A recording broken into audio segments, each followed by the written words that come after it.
السلام السلام عليكم ورحمة الله وبركاته. الحمد لله رب العالمين وبه نستعين على أمور الدنيا والدين والصلاة والسلام على أشرف الأنبياء والمرسلين وعلى آله وأصحابه ومن تبعهم بإحسان إلى يوم الدين. أما بعد فيا أيها المسلمون أوصي نفسي وإياكم بتقوى الله فقد فاز المتقون. اللهم علمنا ما ينفعنا وانفعنا بما علمتنا. سبحانك لا علم لنا إلا ما علمتنا إنك أنت العليم الحكيم. Alhamdulillah, pada pagi hari ini kita sudah dikembalikan oleh Allah SWT kehidupan kita setelah istirahat, dan di hari-hari tasyrik ini mudah-mudahan kita dapat menambah amal ibadah kita kepada Allah SWT. Salawat dan salam untuk junjungan kita Nabi kita Muhammad, Allahumma salli ala sayyidina Muhammad wa ala ali sayyidina Muhammad. Masih dalam surat Al-Anbiya ayat 83.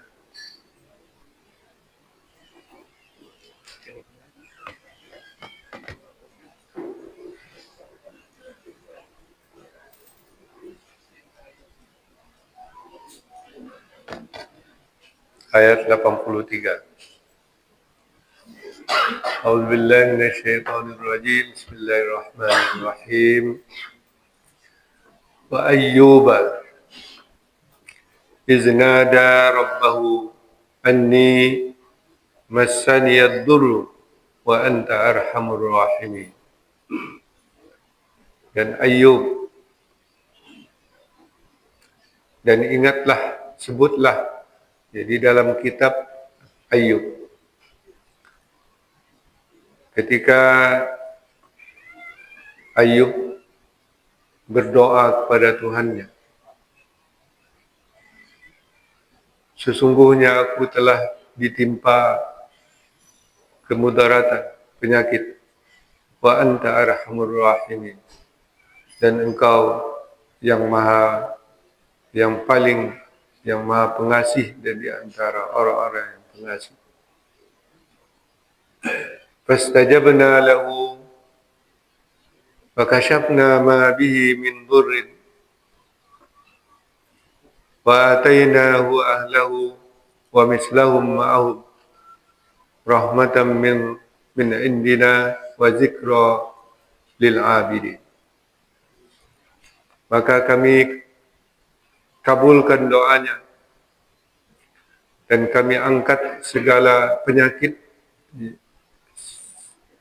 yang menimpanya, dan kami kembalikan padanya keluarganya, dan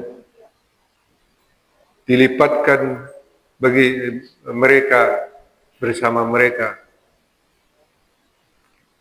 rahmatan min indina, sebagai kasih sayang, sebagai rahmat dari sisi kami, wa zikra lil abidin, dan menjadi pelajaran bagi orang-orang yang menyembah, para hamba manusia.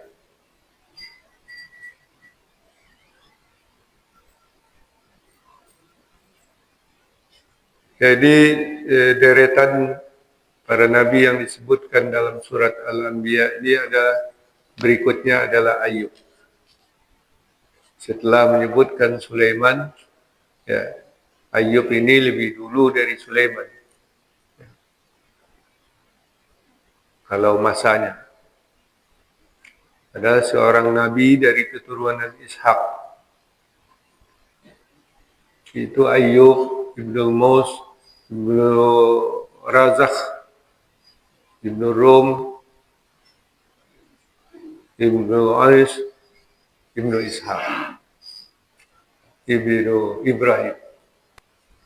Jadi dari diperkirakan di abad ke-14 atau 15 sebelum Masehi. Ya, itulah Ayub. Di sini yang diingatkan adalah ketika beliau berdoa, karena dia ditimpa oleh kemudaratan berupa penyakit, berupa siksaan fisik.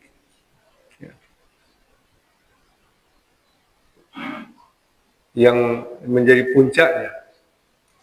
Ya, sebab daripada itu adalah karena Ayub ini adalah seorang yang sangat saleh, sangat taat kepada Allah SWT, dan sangat baik pada manusia. Dia angkat oleh Allah sebagai Nabi. Dia diberikan kekayaan, pertaniannya luas, perkebunannya luas, ternaknya banyak, usahanya maju, pengikutnya banyak. Tapi dia tidak lupa sedikit pun kewajiban-kewajibannya kepada Allah SWT. Sebagai seorang Rasul, dia berdakwah kepada umatnya dan dicintai oleh umatnya. Tidak segan-segan mencurahkan hartanya untuk kebaikan umat. Sehingga begitu baik dia terkenal dia kesalehan Ayub ini sampai para malaikat para malaikat setiap malam memberi selawat kepadanya. Yaitu diintip oleh iblis. Ya. Didengar oleh iblis bahawa para malaikat memberi selawat kepada Ayub. Maka timbullah kedengkian iblis. Ya. Allah, ya, memang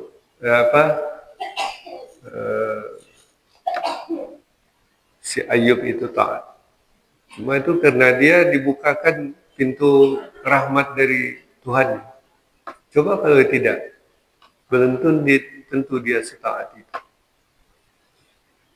Ya, dibukakan oleh Allah pintu rezekinya. Anaknya banyak, keluarga karib kerabatnya semuanya banyak. Ya. Apalagi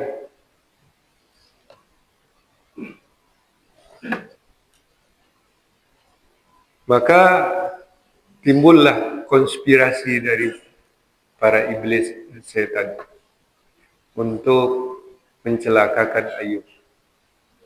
Ya, dibiarkan disampaikan oleh para malaikat. Ayub itu seorang hamba yang mukhlis, yang ikhlas. Dia tidak tergantung kepada limpahan harta, nikmat yang diberikan kepadanya. Enggak percaya, iblis enggak percaya. Maka para komplot sindikat iblis itu merencanakan sebuah makar terhadap Ayub. Mula-mula pertaniannya terbakar, hangus semua. Habis. Tapi Nabi Ayub tenang aja. Karena masih banyak ternaknya masih tersisa.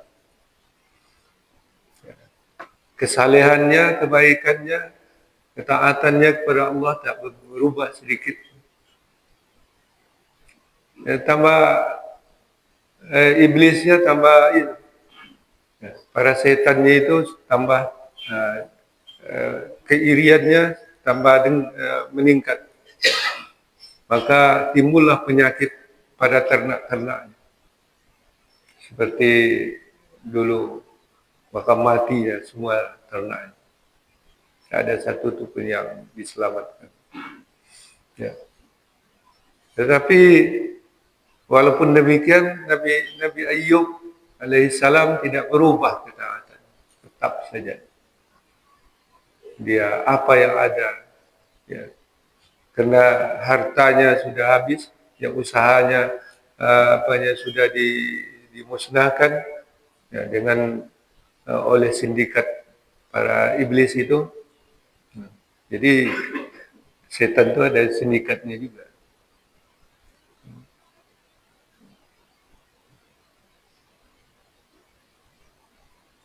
Maka Nabi Ayub tetap tidak berubah sifat. Ya, apa yang ada, yang tersisa, dia tetap peduli kepada sesamanya. Ketika dia tidak punya apa-apa, ya apalagi. Ya. Tapi ketaatannya kepada Allah tidak berubah sedikit. Ya, karena mengingat yang seperti itu, maka Nabi Ayub diusahakan para iblis tadi mengusahakan supaya Ayub ini disiksa fisiknya. Maka timbullah penyakit bagi Nabi Ayub, bagi kulit yang tidak bisa disembuhkan.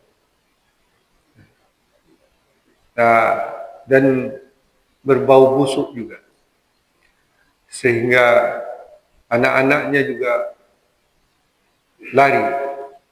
Sebagian ada yang meninggal juga karena penyakit. Keluarga mulai menjauh karena tidak ada yang dapat diharapkan lagi dia. Sudah miskin, ya. Istri-istrinya juga minggat. Ya. Konon ada satu istrinya yang masih setia, yaitu Rahmah. Rahmah ini cicit dari Nabi Yusuf alaihissalam. Dia tetap setia menemani Nabi Ayub. Walaupun bagaimana penyakitnya, tetap melayani Nabi Ayub, membersihkan badan, ya, memberi makan seadanya yang dapat dimakan. Dan ujungnya tidak ada lagi yang mau dimakan. Maka Nabi Ayub tidur dalam keadaan lapar. Ya. Tidak ada sanak saudara, tidak ada kerabat, tidak ada pengikut yang mau mendekat kepada dia karena penyakitnya. Maka satu kali pergilah Siti Rahmah untuk mencari makanan, minta pertolongan. Kalau ada yang masih mau menolong. Di tengah jalan, datang iblis ini menggoda, menjelma menjadi seorang, ya, menawarkan, ya, menanyakan tentang Ayub. Gimana suamimu? Itu dia, suamiku tambah parah penyakitnya. Orang itu membawa seekor kambing. Maka katanya menawarkan seekor kambing, bawalah kambing dan sembelihlah kambing ini untuk dimakan atas namaku. Kata iblis. Oleh Rahmah diterima karena memang sudah lama tidak mendapat makanan. Ya. Maka ketika kambing itu dibawakan dan diceritakan bahwa dia harus menyembelih kambing itu atas nama orang yang memberikan itu, maka marahlah Nabi Ayub. Apakah engkau sudah melupakan Allah? Apakah aku akan menyembelih hewan ini karena orang itu? Tahukah engkau bahwa orang itu adalah iblis yang menyamar menjadi manusia? Dia ingin menyesatkan kita. Aku sembelih kambing ini dengan menyebut nama dia, maka aku sudah syirik aku sudah meninggalkan Allah SWT. Sungguh engkau tidak sadar dan lupa kepada Allah SWT. Demi Allah, kata Ayub, kalau aku sembuh, pasti akan aku cambuk engkau 100 kali. Pada Siti Rahmah.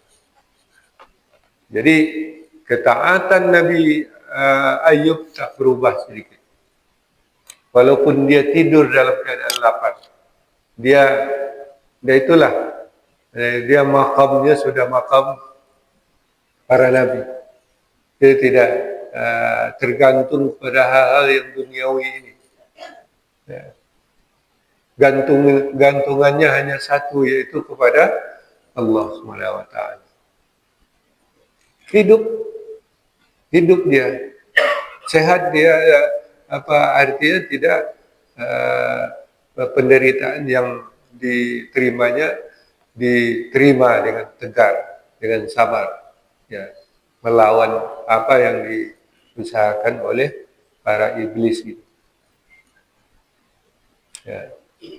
Maka inilah yang diceritakan, dia berdoa kepada Allah SWT. Ya, doanya sindiran kepada Allah SWT. Ya Allah, Engkau tahu bahwa saya ini sudah ditimpa musibah yang seperti ini. Maka Engkau adalah Arhamur Rahimin. Ya. Engkau adalah Zat Allah yang Maha Penyayang di antara makhluk-makhluk yang penyayang. Daripada apa saya yang penyayang, maka Engkaulah yang Maha Penyayang. Ya. Dengan kasih sayang Allah, kerana Ayub tidak berubah sedikit pun keikhlasannya kepada Allah, maka diangkatlah segala penyakitnya. Allah, ya, di dalam surat Sad disebutkan, inni masaniyal syaitan binusbin wa azab urqut birijlik hadza mughtasilun baridun wa syarab. Ya. Ayub diperintahkan untuk membuat cekungan di tanah dengan kakinya. Maka dari cekungan yang dibuatnya itu muncullah air bersih yang sejuk, bisa diminum dan untuk dijadikan mandi. Maka Ayub mandi dengan air itu, maka diangkatlah segala penyakitnya dan dia sehat seperti semula. Ketika dia kembali dari pengucilannya, ke rumahnya, maka Siti Rahmah, ya, sebelumnya dijenguk oleh istrinya, ya. Sehingga istrinya bertanya kepada Ayub, wahai hamba Allah, di manakah suamiku? Ya. Dia lupa, dia dalam pikirannya Ayub masih tergeletak sakit. Dia melihat seorang laki-laki yang gagah, sehat, akan lebih sehat dari semula. Ya, kata Ayub, lalu ke rumah dia. Jawab. Ya, itulah. Jadi dikembalikanlah. Ya, dikembalikan oleh Allah SWT. Dan tadi karib kerabatnya yang menjauh mendekat kembali. Usahanya berkembang kembali, dikembalikan oleh Allah SWT.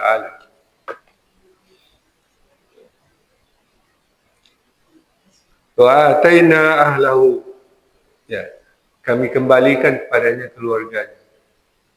Istri-istrinya yang sudah menjauh, ya, mendekat kembali. Ya, itu pelajaran juga bagi kita. Ya, Siti Rahmah itu tercatat di dalam sejarah kerana kesetiaannya kepada suaminya. Dia abadikan apa oleh Allah.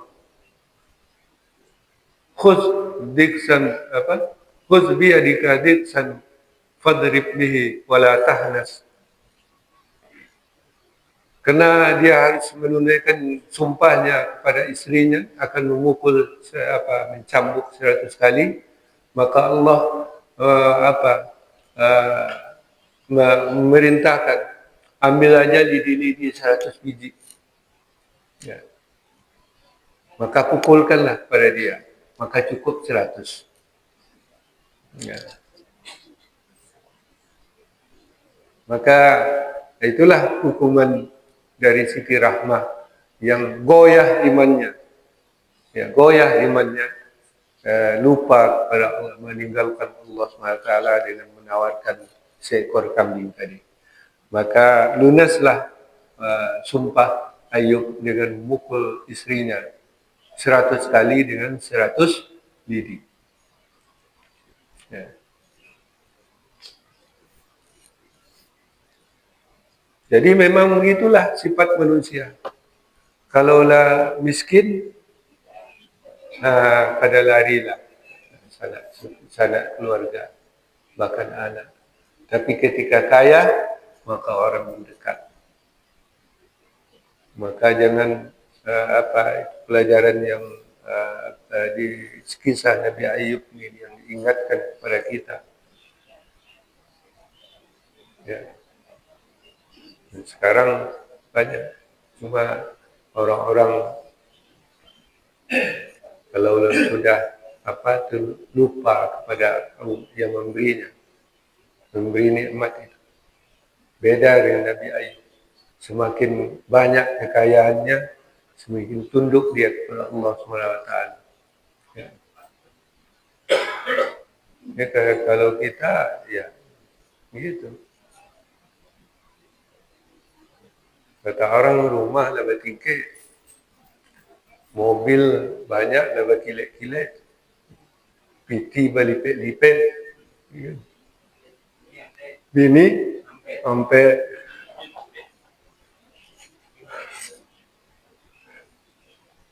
tapi lupa kepada Allah SWT tidak ada gunanya. Tak sama dengan Nabi Ayub.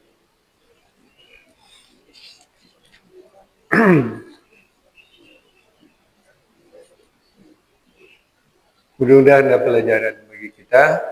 Wallahu a'lam bishawab.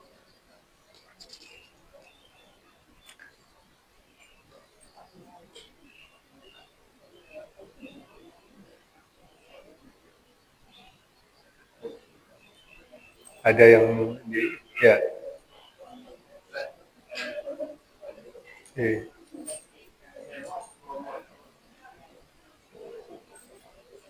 Ada uang, abang disayang. Ya. Ada uang, abang melayang. Ya.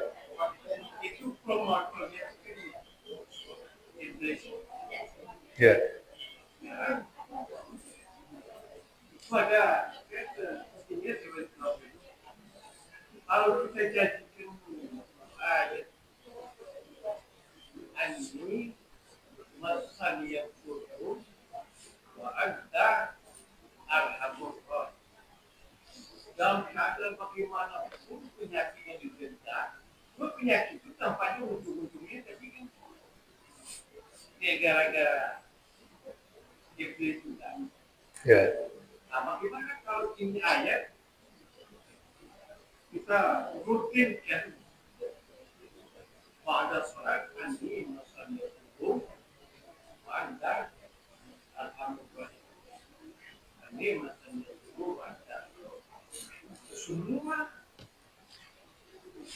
promotor yang dicanangkan oleh sama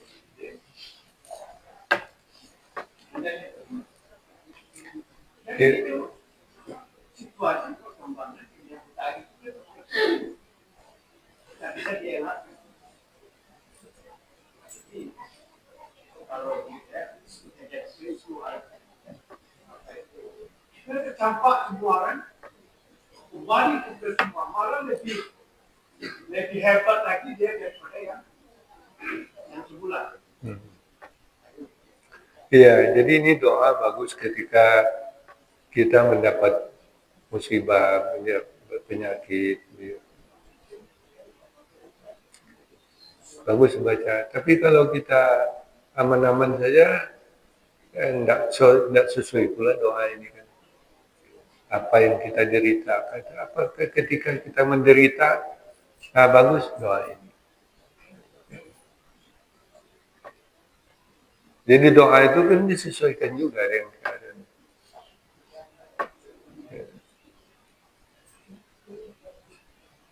Doa Nabi Ayub.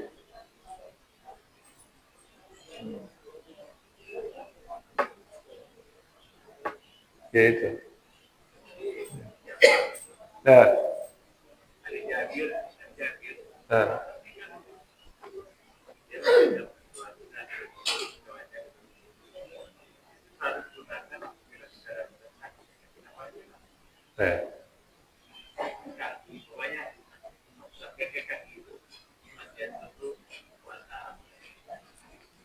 Iya.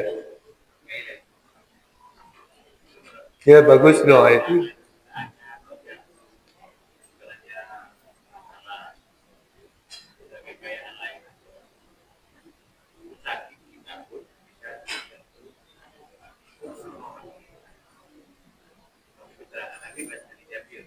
Iya. Jadi salah satu doa ketika kita mendapat sesuatu yang ya, mudarat penyakit atau apa gitu, ya, yang tidak kunjung lepas, masalah-masalah yang melilit kita yang tidak kunjung lepas, ya, penyakit yang tidak kunjung sembuh. Ya. Nah, ini bagus doanya, doa Nabi Ayub.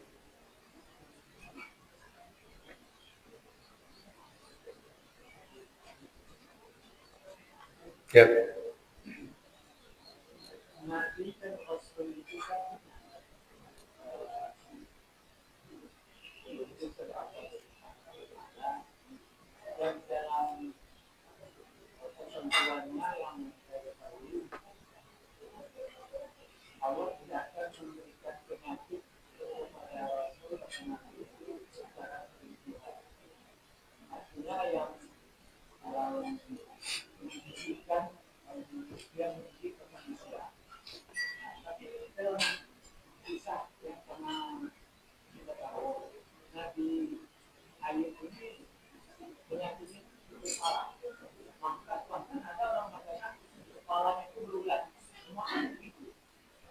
Iya, jadi ini kan eh, pembuktian, pembuktian bahwa Ayub itu seorang yang eh, murni, seorang yang ikhlas, tidak tergantung kepada hal yang pembuktian kepada iblis.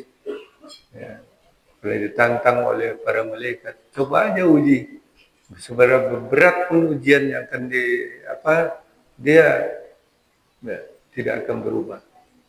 Ya, itu di eh, maka dia sakit itu ada yang mengatakan 18 tahun. 18 tahun namanya. Tapi ada yang mengatakan 9 tahun. Ini riwayat-riwayat.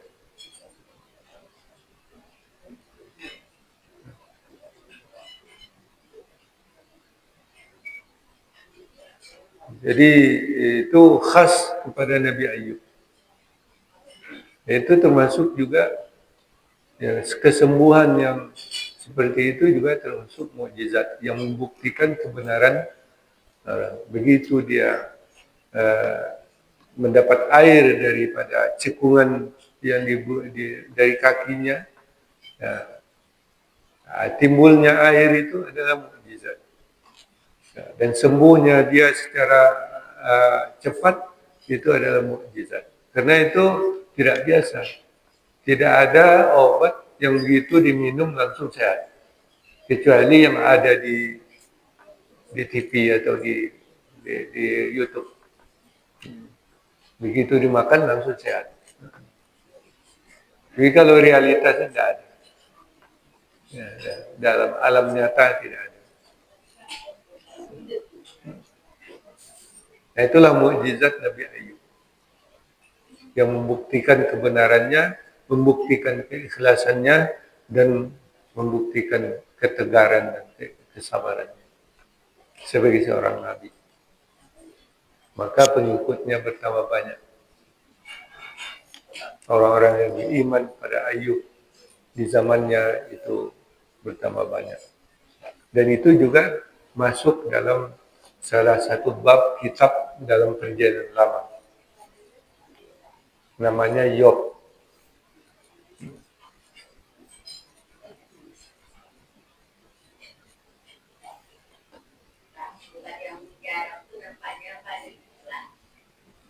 Bagaimana?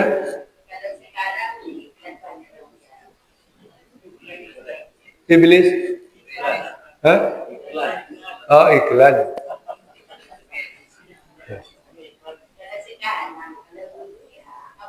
Iklan itu banyak.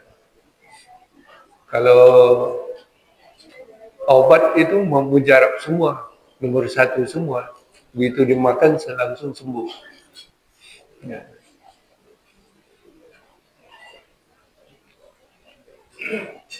Yap.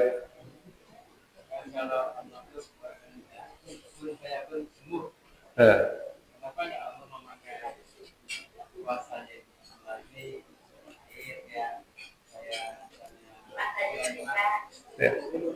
Tunggu.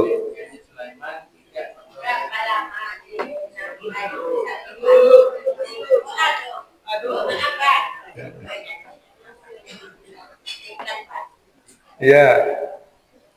Kenapa Allah tidak langsung saja kun fayakun, ya, sembuh saja. Kok melalui air pula? Ya, itulah Allah itu menciptakan wasilah. Sebab kekuasaan Allah itu amat amat besar, maha besar. Apa ini, energi Allah itu amat besar. Kalau langsung langsung dikenakan kepada objeknya, bukannya jadi baik, ya hancur semua. Makanya jadikan proses. Penyakit disembuhkan dengan obat. Itu wasilah saja. Nah, seperti itu juga dengan Ayub.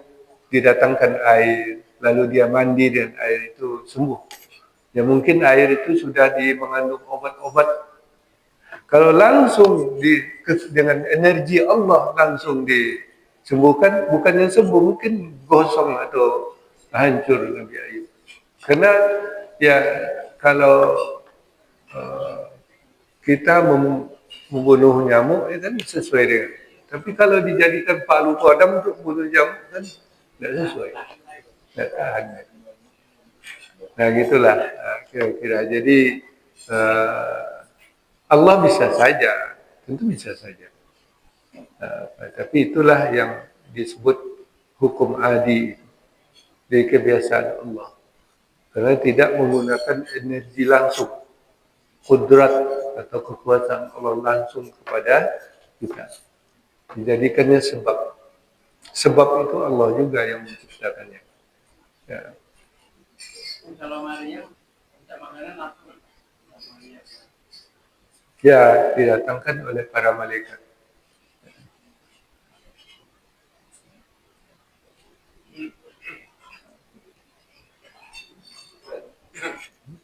Ya.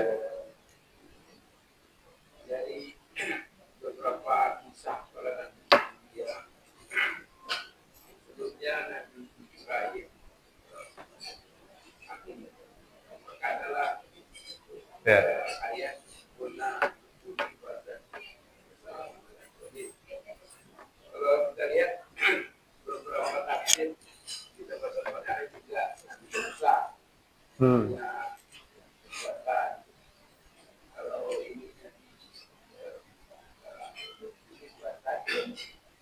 Kemudian kalau Nabi kita juga ada ketika dia dikepung, dia disebutkan apa juga apa dia sebutkan apa pasir. Kemudian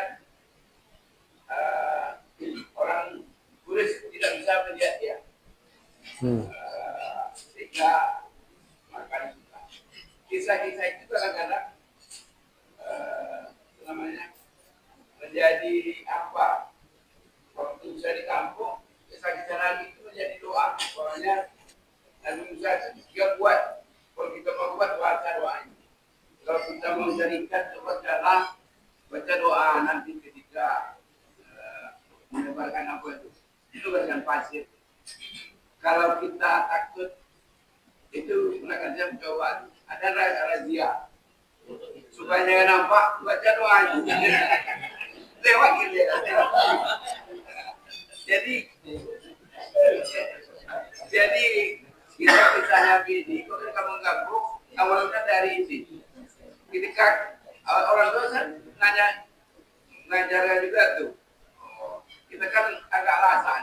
Kalau Rabi, bacalah doa itu kan ya. Pengaruh ini buatan. Ya memang ada apanya. Jadi ketika melempar buah apa? Buah durian. Baca doa ini. Memang jatuh durian. Sudah. Itu bagaimana cerita? Kalau di kampung-kampung, kisah Nabi menjadi doa. Kalau mau bertumbuh, ada juga dengan Nabi jangan digunakan sembarangan gitu ya. Gunakan ketika mendadak. Doa baca doa ini. Tapi kalau kena lawan itu akibat-akibat itu doa lebih besar. Bagaimana cerita kita ini? Ya itu kan doa bisa saja dikabulkan oleh Allah SWT. Seperti kalau dulu di kampung saya itu kan zaman dulu tidak ada listrik. Ya, paling berjalan pakai suluk. Jadi kalau berjalan di gelap itu supaya tidak selamat dari ular berbisa atau hewan yang berbisa, baca doa ini. Salamun ala nuhin fil alamin. Ya. Itu kan doa. Ya. Ya. Kalau artinya kita berdoa di kejadiannya seperti dalam ayat itu. وجعلنا من بين أيديهم سدا ومن خلفهم سدا فأغشيناهم فهم لا يبصرون. Nah itu kalau dibaca itu ketika terdesak dikejar orang, menghilang lagi, nggak nampak. Jadi doa.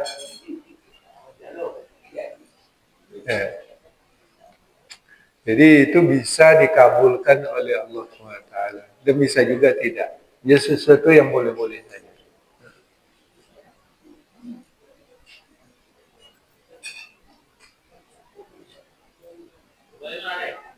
Ya. Mana Ibu Halimah? Pertanyaannya Pak, berapa lamanya sakit Nabi? Ya, tadi sudah dijelaskan ada beberapa riwayat, ada yang mengatakan 18 tahun. Ya. Bayangkan sakit selama 18 tahun. Ya. Tapi ada juga yang mengatakan 9 tahun.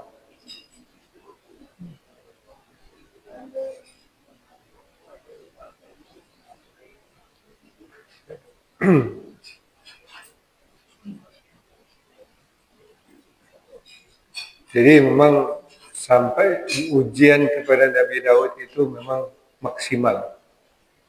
Yang orang biasa yang tidak akan bisa menanggungnya. Kalau orang biasa diuji seperti itu, tidak akan bisa menanggung. Seperti Siti Rahmat.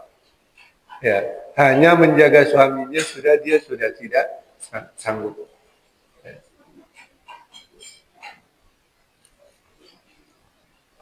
Baik, kalau tidak ada lagi kita cukupkan. Mudah-mudahan